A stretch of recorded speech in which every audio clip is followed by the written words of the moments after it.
திராவிட model ஆட்சியின் நாயகருடைய ஸ்டைலே வந்து மக்களுக்கு எந்த அளவுக்கு போய் மெயினா வந்து பிஜேபியோட நோக்கம் என்னன்னா தமிழ்நாடை தோக்கடிக்கணும், தமிழ்நாட்டுல திராவிட முன்னேற்ற கழகம் ஜெயிச்சிடக்கூடாது. சோ அந்த நோக்கத்தினாலதான் இந்த கேஸே போட்டிருக்காங்க.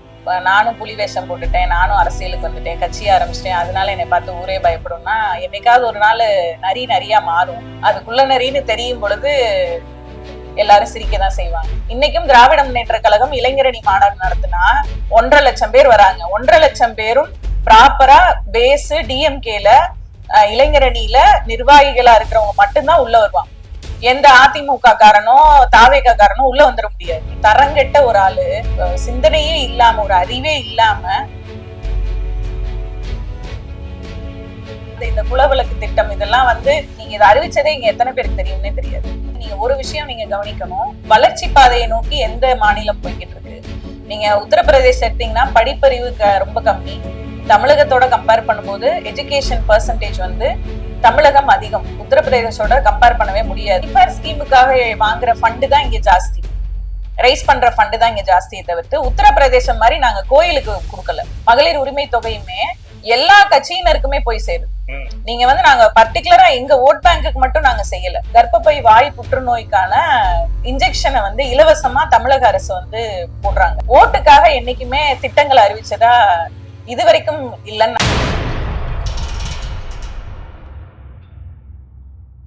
மைச்சென்னை 360 தோழர்களுக்கு வணக்கம். இன்று நம்முடன் திமுகவின் வழக்கறிஞர் ஜெயபிரபா இளங்கோவன் இருக்காங்க. அவங்க கிட்ட சமகால நிகழ்வு குறித்து கேட்டுக்கலாம். தோழர் வணக்கம். வணக்கம். தோழர், இப்ப தமிழ்நாடு அரசு வந்து பாத்தீங்கன்னாக்கா மகளிர் உரிமை தொகையை அவசரமா 3000 ரூபாய் பிளஸ் 2000 ரூபான்னு சொல்லிட்டு பெண்கள் கணக்குல 13ஆம் தேதி அவசரமா சேர்த்து இருக்கிறாங்க. எதுக்காக இந்த இது தேர்தல் பயம் திமுகவுக்கு வந்துருச்சா? கண்டிப்பா தேர்தல் பயம் என்னைக்குமே திராவிட முன்னேற்ற கழகத்துக்கு இல்ல. ஃபர்ஸ்ட் அதை சொல்லிக்கிறேன். இரண்டாவது, தமிழக முதல்வர் அவர்கள் வந்து என்னைக்குமே ஃபியூச்சரிஸ்டிக்கா இருக்கிறவங்க. அதாவது அவங்களுடைய சிந்தனைகள் எல்லாமே திட்டத்தை கொண்டு வராங்க அப்படின்னா அதை வந்து ஃபியூச்சரிஸ்டிக்கா யோசிச்சு இதனால எத்தனை பேர் பயன் பெறுவாங்கன்றத முதல்ல நல்லா சிந்திச்சுட்டு அதுக்கப்புறம் தான் அதை செயல்படுத்துவாங்க. அதுதான் திராவிட முன்னேற்ற கழகத்தினுடைய தலைவர் அவர்களுடைய ஸ்டைலாவே நாங்க பாக்குறோம். திராவிட மாடல் ஆட்சியின் நாயகருடைய ஸ்டைலே வந்து மக்களுக்கு எந்த அளவுக்கு போய் நல்ல விஷயங்கள் சேருது, அதுல எத்தனை பேர் பயன்பெறாங்க. இப்ப இந்த மகளிர் உரிமை தொகை வந்து 1,31,00,000 பேருன்றது சாதாரண விஷயம் கிடையாது. மொத்த பாப்புலேஷன் வந்து 8 கோடி மக்கள் இருக்காங்க தமிழகத்துலனா, அதுல 1,31,00,000 பேருக்கு வந்து இந்த 5000 ரூபாய் போய் சேர்றது மிகப்பெரிய விஷயம். இது ஒரு மிகப்பெரிய சாதனையா பாக்குறாங்க. இதை தாண்டி இதனால வந்து எதிர்கட்சிகளுக்கு கண்டிப்பா வைத்தறிச்சல் இருக்கும். எதனாலனா இதனால ஓட்டு வாங்கிடுவாங்களோன்னா இதனாலும் இருக்கலாம்.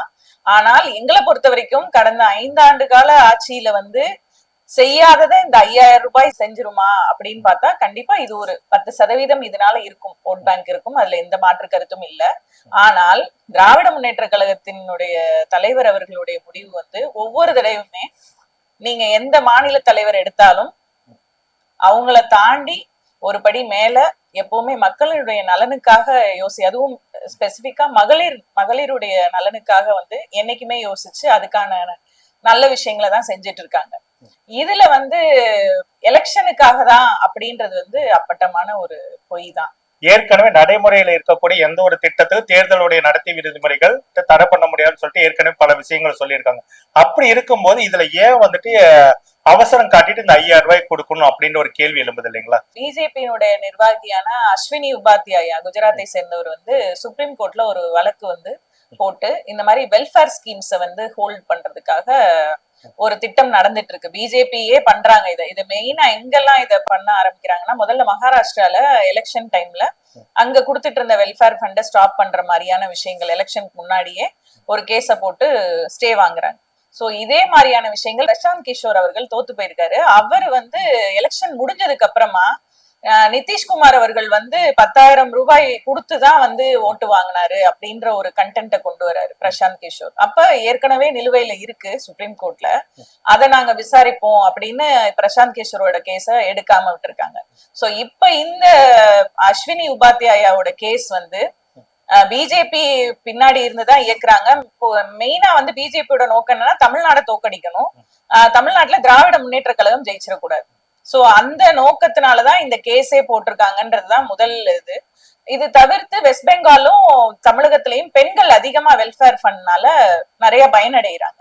சோ இதை ஸ்டாப் பண்றதுக்காக தான் மேஜரா வந்து இந்த கேஸ வந்து ஸ்பீடப் பண்றாங்க.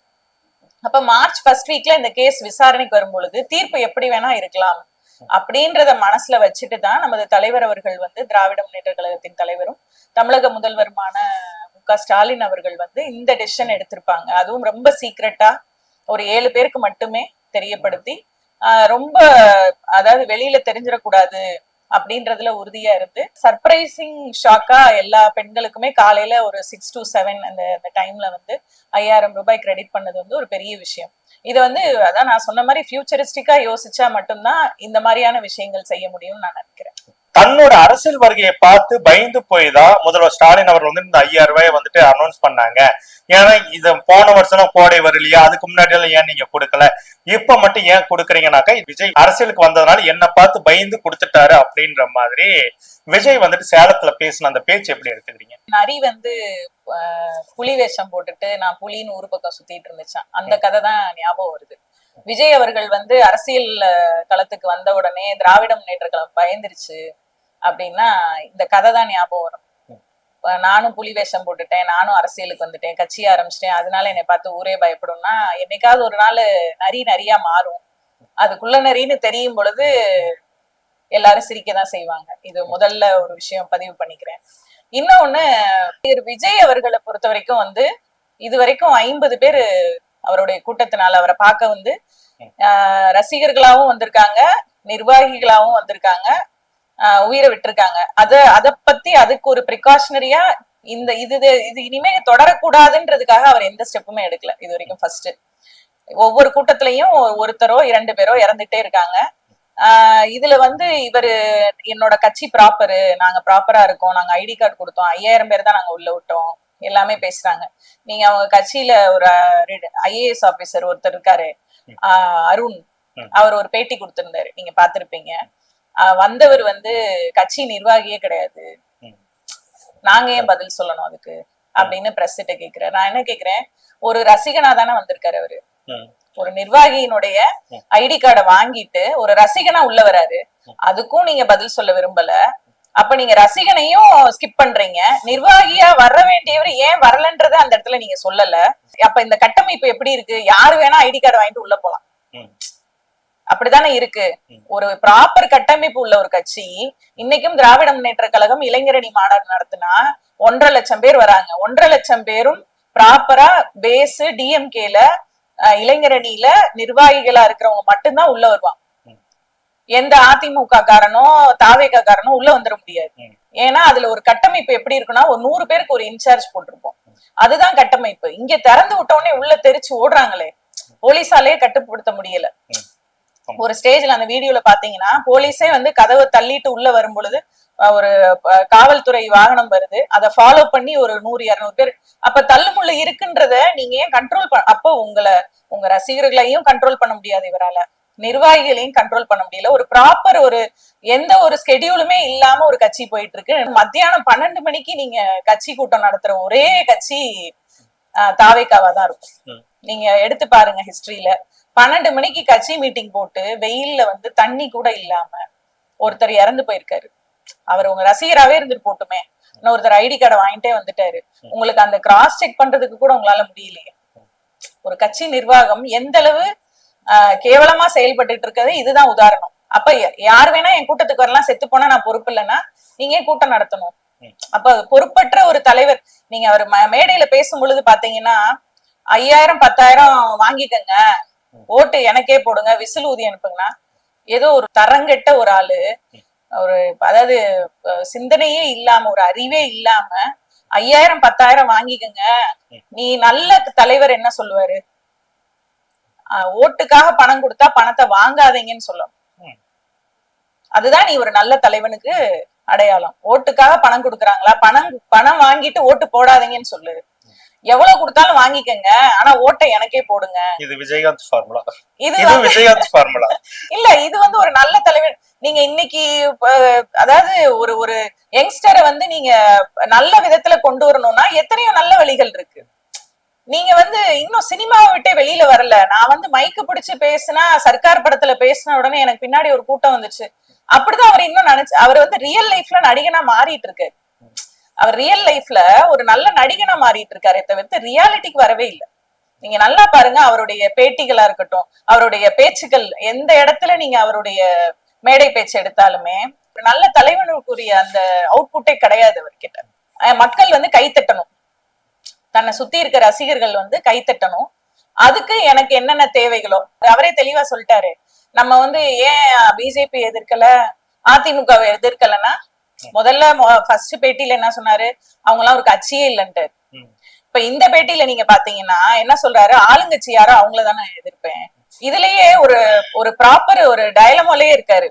பேசினதுக்கும் இப்பைக்கும் நிறைய வித்தியாசங்கள், நிறைய அவரோட பேச்சுல ஒரு தெளிவு இல்ல. ஃபர்ஸ்ட் இதெல்லாம் நம்ம பாக்குறோம். இதெல்லாம் தாண்டி இந்த 5000 கொடுத்தது வந்து என்னாலதான் சொல்லும் போது நமது துணை முதல்வர் அவர்கள் ஒரு சூப்பர் அதுதான் இவருக்கு கரெக்ட். என்னன்னா, அண்ணா வந்து இவர் சொல்லிதான் திராவிட முன்னேற்ற கழகத்தையே ஆரம்பிச்சாரு அப்படின்னு சொல்லி ஒரு ரிப்ளை கொடுத்தாங்க. இந்த மாதிரி ஆளுங்களுக்கு இப்படிதான் ரிப்ளை கொடுக்கணும்னு நான் நினைக்கிறேன். விஜய் அவர்கள் வந்து தொடர்ந்து திமுகவை மட்டுமே, அதாவது மாநில அரசை மட்டுமே நான் எதிர்த்து பேசுவேன், இந்திய ஒன்றியத்தை ஆளக்கூடிய பாஜக வந்துட்டு எந்த ஒரு விஷயத்துல எதிர்த்து பேச மாட்டேன் அப்படின்னு சொல்லி, குறிப்பா வந்து பாத்தீங்கன்னாக்கா இந்த $5 பில்லியன் வர்த்தக உடன்பாட்டு கூட வந்துட்டு விஜய் தரப்புல இருந்து எந்த ஒரு கண்டன அறிக்கை எதுவுமே வராம அமைதி காத்துக்கிட்டே இருக்கிறாங்க. இப்படிப்பட்ட இந்த நபர் வந்து எப்படி மக்களோட பிரச்சனைக்கு வந்துட்டு குரல் கொடுப்பேன்? ஏன்னா தன்னோட படத்தோட பிரச்சனைக்கு குரல் கொடுக்காது. இப்ப வந்து பாத்தீங்கன்னா சமீபத்துல ஒரு கட்சியோட தலைவர் வந்துட்டு அவரோட நடித்த ஒரு நடிகையோட பெயரை சொல்லியே பேசுனது கூட வந்துட்டு அவர் தரப்புல இருந்துட்டு ஒரு கண்டன அறிக்கை எதுவுமே வராம இருக்குது. இதுக்கு இப்படிப்பட்ட ஒரு நபர் வந்து பாத்தீங்கன்னா எப்படி வந்துட்டு நாளைக்கு ஒரு சின்ன பதவிக்கு வந்தா கூட மக்களோட பிரச்சனைக்கு குரல் கொடுப்பாரான்னு நீங்க நினைக்கிறீங்க? ஆரம்ப காலத்துல இருந்து நீங்க விஜய் அவர்களுடைய ஆக்டிவிட்டி எடுத்து பாத்தீங்கன்னா, அவருக்கு வந்து ஒரு நாள் பிக்ஸ் பண்ணிக்கிறாரு, மேடை போடுறாரு, கூட்டம் வரணும், கையசைக்கிறேன், நான் அதாவது எனக்கு எதிரி யாருன்னா திராவிட முன்னேற்ற கழகம் அப்படின்னு சொல்லிட்டு நேரடியா முதல் கூட்டத்திலேயே சொல்லிடுறாரு. அப்ப இருந்து இப்ப வரைக்கும் திராவிட முன்னேற்ற கழகம் மட்டும்தான் அவர் கண்ணு முன்னாடி தெரியுது. அதாவது ஒரு வலுவான கட்டமைப்பு உள்ள ஒரு திராவிட முன்னேற்ற கழகத்தை மட்டும்தான் நம்ம எதிர்த்தோம்னா நம்ம பெரிய ஆள் ஆக முடியும்னு நினைச்சு பண்றாரு முதல்ல. இரண்டாவது பாத்தீங்கன்னா, இவருக்கு வந்து யூனியன் கவர்மெண்ட்டை எதிர்க்கிற அளவு தைரியம் கிடையாது. ஒரு 41 பேர் இறந்து போனதுக்கே மன்னிப்பு கேட்டுட்டு கூட பகிரங்க மன்னிப்பு கூட கேட்கல. அதுக்கே தைரியம் இல்லாதவருக்கு யூனியன் கவர்மெண்ட் எப்படி எதிர்ப்பாரு? ஏன்னா இவருக்கு நிறைய கேசஸ், டாக்ஸ் ரிலேட்டடா நிறைய கேசஸ் பெண்டிங் இருக்கு. இப்ப ஜனநாயகன் படத்துக்கே பாத்தீங்கன்னா பேக் வாங்கிட்டாங்க. என்னன்னா பின்னாடி வந்துட்டாங்க, எவ்வளவோ போராடி பார்த்தாங்க. இப்ப பின்னாடி வந்துட்டு என்ன சொல்றாங்க, நாங்க எலெக்ஷனுக்கு அப்புறம் ரிலீஸ் பண்ணிக்கிறோம்ன்ற மாதிரி ஸ்டேஜுக்கு வந்துட்டாங்க. அப்படின்னும் பொழுது ஒவ்வொரு இடத்துலயும் அவருடைய இயலாமை வந்து நம்மளால பார்க்க முடியுது. இவர் எதை ஈஸின்னு நினைச்சு பண்றாருன்னா, நம்ம திராவிட முன்னேற்ற கழகத்தை 4 வார்த்தை மைக்ல பேசிட்டோம்னா நமக்கு நம்மளுடைய நிர்வாகிகள் சந்தோஷப்படுவாங்க, கை தட்டுவாங்கன்றத மட்டுமே மனசுல வச்சு ஒவ்வொரு கூட்டத்திலையும் பேசிட்டே இருக்காரு. இதுல திராவிட முன்னேற்ற கழகத்தை மட்டும் எதிர்க்கிறதுக்கு நிறைய காரணங்கள் என்னன்னா, இவர் வந்து யூனியன் கவர்மெண்ட்டுக்கு ஃபேவராவும் இருக்கலாம் அப்படின்றதும் ஒரு சில அரசியல் விமர்சகர்கள் வந்து சொல்றாங்க.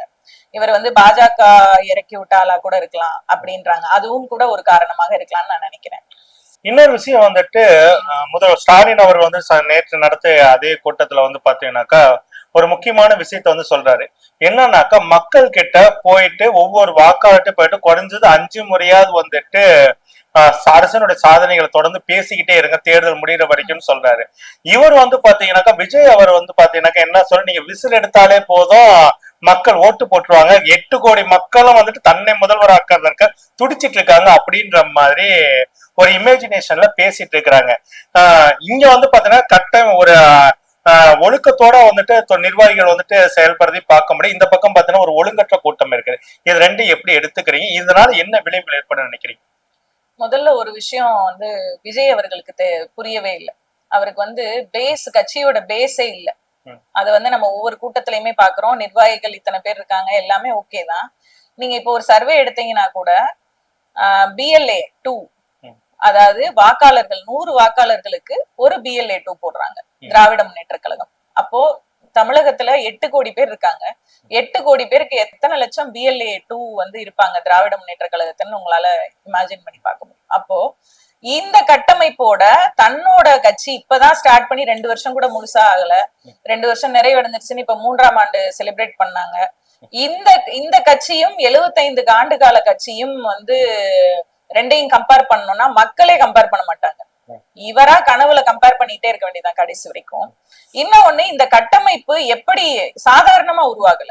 75 ஆண்டுகளாக இன்னைக்கும் கட்சியில 90 வயது 95 வயது உள்ள முதியவர்களும் திராவிட முன்னேற்ற கழகத்தை சேர்ந்தவர்களா இருக்காங்க. அவங்க வந்து 20 வயசுல சேர்ந்திருப்பாங்க திராவிட முன்னேற்ற கழகத்துல.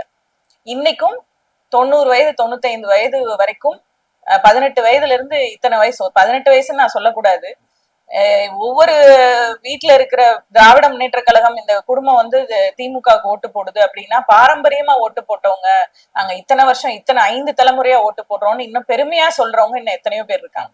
இவர் இப்ப கட்சியை ஆரம்பிச்சுட்டு நான் வந்து திராவிட முன்னேற்ற கழகத்தை வந்து எதிர்க்கிறேன் அப்படின்னா கேலி கூத்தாதான் இருக்கு. இந்த மகளிர் உரிமை தொகை கொடுத்த விஷயத்துல பாத்தீங்கன்னா எடப்பாடி பழனிசாமி குலவிளக்கு திட்டத்தை பார்த்து இவங்க பயந்துட்டாங்க அப்படின்னு சொல்லிட்டு அவரு ஒரு பக்கம் வந்துட்டு கொண்டு போயிட்டு இருக்கிற, இதை எப்படி எடுத்துக்கிறதா இருக்குது? அதாவது இந்த மகளிர் உரிமை தொகை போட்டதுக்கு அப்புறம் எதிர்கட்சிகள்ல இருந்து இப்ப எடப்பாடி அவர்கள் இந்த ரிப்ளை, ஒவ்வொருத்தரும் ஒரு ஒரு ரிப்ளை கொடுக்கறதுக்கு காரணம் என்னன்னா, இந்த 5000 ரூபாய் எங்க வாக்கா மாறிடுமோன்ற பயத்துல ஒரு இது கொடுக்குறாங்க. அதை நம்ம தவிர்க்கவே முடியாது. இந்த பயத்தினால ஒருவேளை அடுத்து திராவிட முன்னேற்ற கழகமே வந்துருமோ அப்படின்றதுக்காக சொல்ற வார்த்தை இந்த குலவிளக்கு திட்டம். இதெல்லாம் வந்து நீங்க இதை அறிவிச்சதே இங்க எத்தனை பேருக்கு தெரியும்னே தெரியாது. இந்த குலவிளக்கு திட்டம்னா என்னன்றதையே இப்ப இவங்களுடைய அதிமுகவினுடைய தேர்தல் அறிக்கையை வந்து எத்தனை பேர் இப்ப படிச்சிருப்பாங்கன்னே தெரியும். அவங்க கட்சிக்காரங்களே படிச்சிருப்பாங்களானே தெரியாது. இதெல்லாம் இவர் பண்றதெல்லாம் ஃபுல் டைம் காமெடி தான் எடப்பாடி அவர்கள் பண்றது. இந்த 5000 ரூபாய் உரிமை தொகை வந்து முன்கூட்டியே கொடுத்ததற்காக வந்து பாத்தீங்கன்னாக்கா தாவேக்காவுடைய முக்கிய நிர்வாகியான திரு ஆதவ் அர்ஜுனா வந்து பாத்தீங்கன்னாக்கா வழக்கு தொடக்க அப்படின்னு சொல்லிட்டு வழக்கு தொடுத்திருக்கிறாரு. இதை எப்படி எடுத்துக்கிறீங்க? அதான் நான் ஏற்கனவே கூறியபடி நடிகர் விஜய் அவர்கள் வந்து ஒரு பின்பம் பின்னாடி பிஜேபின்னு ஒரு பின்பம் இல்லாம இவர் அரசியலுக்கு வரலன்றது இந்த கேஸ் போட்டதுலயே உங்களுக்கு தெரிஞ்சிருக்கும்.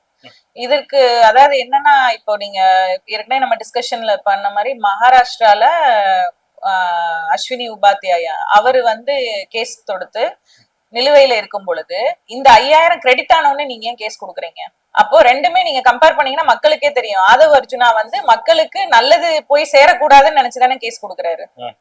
திராவிட முன்னேற்ற கழகம் ஒரு நல்லது செஞ்சிருக்கு, தமிழக அரசு ஒரு நல்லது, மக்களுக்கு 1,31,00,000 பேருக்கு வந்து இன்றைய தேவை, இன்னைக்கு இன்னும் வரக்கூடிய ஒரு 3 மாத காலத்துக்குரிய அட்வான்ஸ் பேமெண்டா ஒரு 3000 கோடை கால சிறப்பு மகளிர் உரிமை தொகையா 2000 கொடுக்குறாங்க. இந்த 5000 வாங்கின மகளிருக்கு தான் அதோடைய அருமை தெரியும்.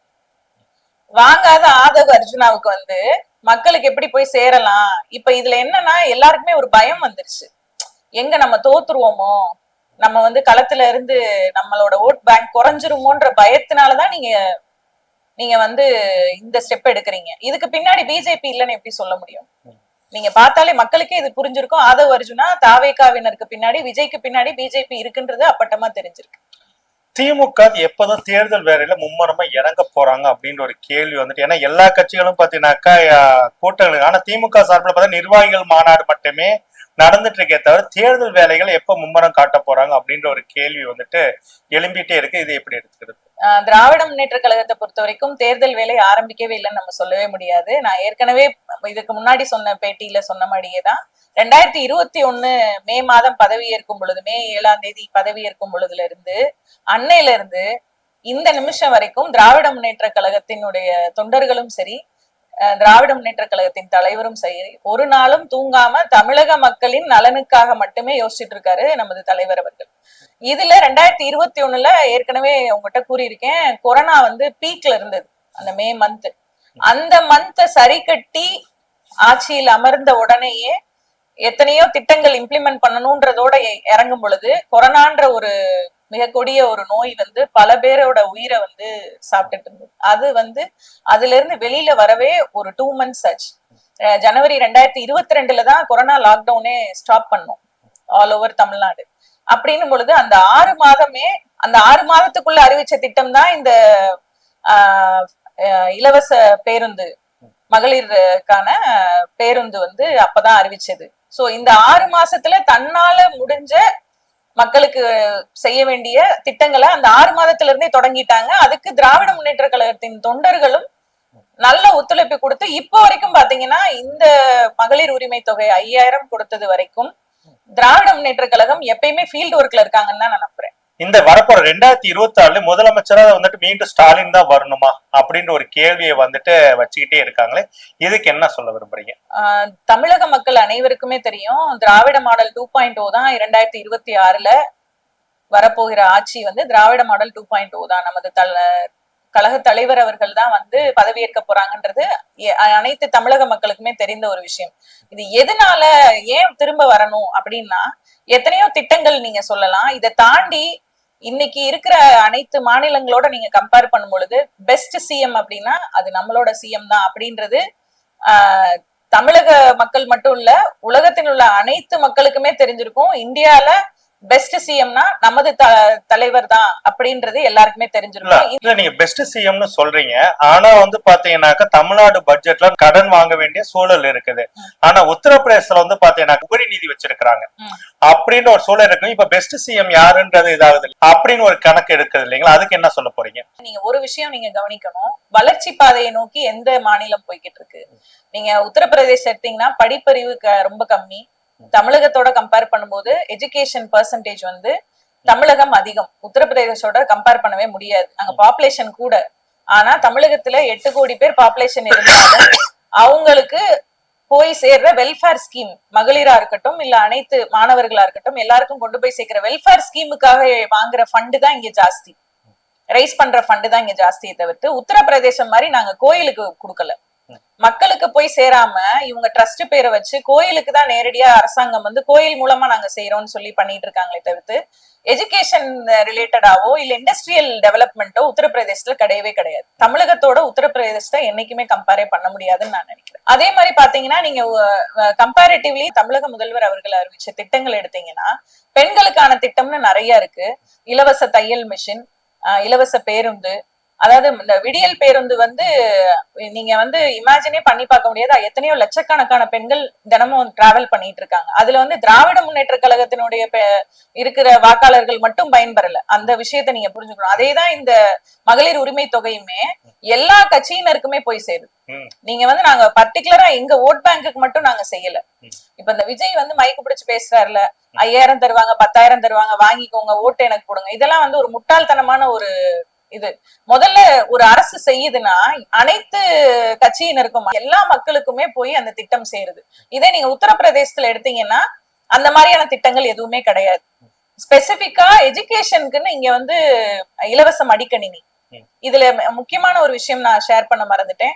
இப்ப தற்பொழுது ரீசெண்டா வந்து குழந்தைகள்ல இருந்து 14 வயசு குழந்தையில இருந்து பெரியவங்க வரைக்கும் கர்ப்பப்பை வாய் புற்றுநோய்க்கான இன்ஜெக்ஷனை வந்து இலவசமா தமிழக அரசு வந்து போடுறாங்க. இது வந்து எந்த மாநிலத்திலயுமே முன்னெடுத்து செய்யாத ஒரு விஷயத்த வந்து நமது தலைவர் அவர்கள் வந்து எடுத்து செய்யறாங்க. இதுல எத்தனையோ பெண்களும் குழந்தைகளும் பயன்படுறாங்கன்றத பாக்குறோம். இன்னொன்னு இது இது இத்தனை திட்டங்களை தாண்டி இந்த இலவச மடிக்கணினி, இப்ப கல்லூரியில பயில்ற மாணவர்களுக்கு இலவச மடிக்கணினி, இலவச சைக்கிள், இந்த திட்டங்கள் எல்லாமே போய் கடந்த 5 ஆண்டுகளா ஒவ்வொரு வருடமும் ஒவ்வொரு திட்டங்களை அதாவது சொன்னதை விட அதிகமாவே செஞ்சிருக்காங்கன்னு நான் நினைக்கிறேன். ஒவ்வொரு திட்டங்களையும் இதுல வந்து மெயினா வந்து போக்கஸ் எங்க இருக்கு அப்படின்னா எஜுகேஷன் ரிலேட்டடா அதிகமா செஞ்சிருக்காங்க. இது போக மதுரையில கலைஞர் நூலகம், ஒவ்வொரு மாவட்டத்திலையும் வந்து நூலகங்கள் ஓபன் பண்ணி அதை வந்து டெவலப் பண்ணி அதுல ஸ்டூடெண்ட்ஸ் படிக்கிறாங்க. டிஎன்பிஎஸ்சி ப்ரிப்பேர் பண்ற ஸ்டூடெண்ட்ஸ் அவங்க எல்லாம் பயன்பெறும் பொழுது எஜுகேஷன் எவ்வளவு முக்கியம். கம்பேரிட்டிவ்லி நீங்க சொன்ன மாதிரி உத்தரப்பிரதேசத்துக்கு உபரி 16,000 கோடி இருந்தாலும் தமிழகத்துல வந்து என்னதான் கடன் அதிகமா இருந்தாலும் வெல்ஃபேர் ஸ்கீமை என்னைக்குமே காம்ப்ரமைஸ் பண்ணதே கிடையாது திராவிட மாடல் ஆட்சின்னு நான் நினைக்கிறேன். ஒரே ஒரு விஷயம் மட்டும் தெளிவா சொல்லிடுறேன். திராவிட முன்னேற்ற கழகத்தை பொறுத்த வரைக்கும் இந்த 75 ஆண்டுகால அரசியல் அப்படின்னு எடுத்துக்கிட்டோம்னா நமது ஐயா கலைஞர் அவர்கள் இருக்கும் பொழுதும் சரி, இப்பொழுது இருக்கும் நமது தலைவரா இருக்கட்டும், எப்பயுமே திராவிட முன்னேற்ற கழகத்தினுடைய ஆட்சி வந்து மக்களுக்கான நலனை மட்டுமே சிந்தித்து செயல்படும் ஆட்சியா இருக்குமே தவிர்த்து ஓட்டுக்காக என்னைக்குமே திட்டங்கள் அறிவிச்சதா இது வரைக்கும் இல்லைன்னு. இவ்வளவு நேரம் உங்க கருத்தை பகிர்ந்ததுக்கு மிக்க நன்றி. தேங்க்யூ. தமிழக மக்கள் வந்து ரொம்ப தெளிவாதான் இருப்பாங்களே தவிர்த்து இதை அயோத்தி மாதிரி ஆக்கலாமே, இதுல என்ன தவறுன்னு கேக்குறாருன்னா அப்ப அவர் எந்த அளவு இவருக்கு அறிவு இருக்கு நயினார் நாகேந்திரன் அவர்களுக்குன்னு இதுலயே மக்கள் தெளிவா புரிஞ்சிருப்பாங்க. அப்ப நீங்க என்ன சொல்ல வரீங்க? நேரடியா நாங்க அப்படிதான் பண்ணுவோம், நாங்க பிஜேபியை உள்ள நுழைக்கிறதுக்கு RSS மூலமா எல்லா காரியங்களையும் நாங்க இதெல்லாம் வந்து ஒரு சின்ன சின்ன சின்ன விஷயங்கள் அப்படியே குட்டி குட்டியா அரிச்சு அப்படியே பெரிய பூதாகரமா ஆக்கி அதுல ஒரு சந்தோஷப்படுறதுதான் பிஜேபியோட நோக்கம். என்னன்னா தமிழக மக்களுடைய நிம்மதியை கெடுக்கும்.